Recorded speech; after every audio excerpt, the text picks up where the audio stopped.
Mutual fund की अगर बात हो ही रही है, काफ़ी बार मार्केट गिरता है। अभी हाल फिलहाल में डोनाल्ड ट्रंप का काफ़ी सारा ट्वीट था जिसके कारण में मार्केट एक बार में गिर गया। उस समय एक आम इन्वेस्टर बहुत पैनिक करता है, उसको क्या एडवाइस देना चाहेंगे आप? देखिए, जब मार्केट गिरता है तो सबसे पहले शांत रहिए, पैनिक होने की ज़रूरत नहीं है। मार्केट में उतार चढ़ाव आते रहेंगे, मार्केट का नेचर ही ऐसा है। इस मार्केट में उतार चढ़ाव आएंगे। पिछले 20-30 सालों में हज़ारों बार ऐसा हुआ है।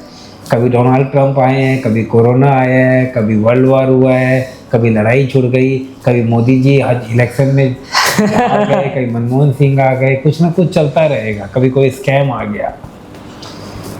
इंडिया की ग्रोथ स्टोरी कंटिन्यू है और इंडिया में बहुत पैसा बनने वाला है। एक बात नोट कर लीजिए, अगले 10-15 साल में इंडियन इक्विटी मार्केट से बहुत पैसा बनेगा। तो बस डिसिप्लिन वे में धैर्य के साथ अपने निवेश को कंटिन्यू करिए, बहुत पैसा बनेगा। मार्केट में उतार चढ़ाव आते रहेंगे, पहले भी आए हैं। मैंने एक एग्जांपल दिया था, 10,000 की SIP 22 करोड़ रुपया होगी। इस पीरियड में बहुत सारे ऐसे मौके भी आए, उस SIP की वैल्यू डाउन भी हुई थी।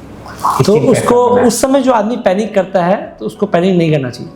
और खासकर ये इन्वेस्टर के साथ में जो मंदी आती है उस समय जो पैनिक होता है, मैं अपने क्लाइंट का एग्जांपल बताता हूँ। जब कोविड आया था, उसका 50 लाख का पोर्टफोलियो था मेरे पास, वो घट के 40 लाख हो गया। छटपटाना शुरू कर दिया, अब तो दुनिया खत्म हो जाएगी। मारवाड़ी था? हाँ, छटपटा रहा था।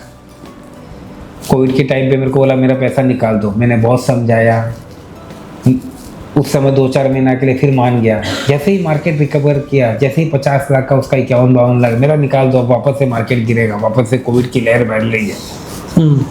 और आज तक उस क्लाइंट का पैसा ऐसे ही पड़ा है। और अगर उस समय उसने नहीं निकाला होता तो आज उसका जो 50 लाख का कम से कम 2 करोड़ रुपए का पोर्टफोलियो होता। तो ये आप एडवाइस देना चाहते हो कि इसमें ज़्यादा पैनिक नहीं करना है? पैनिक होने की ज़रूरत नहीं है। अपने एसेट एलोकेशन के हिसाब से डिसिप्लिन वे में इन्वेस्टमेंट करते रहिए।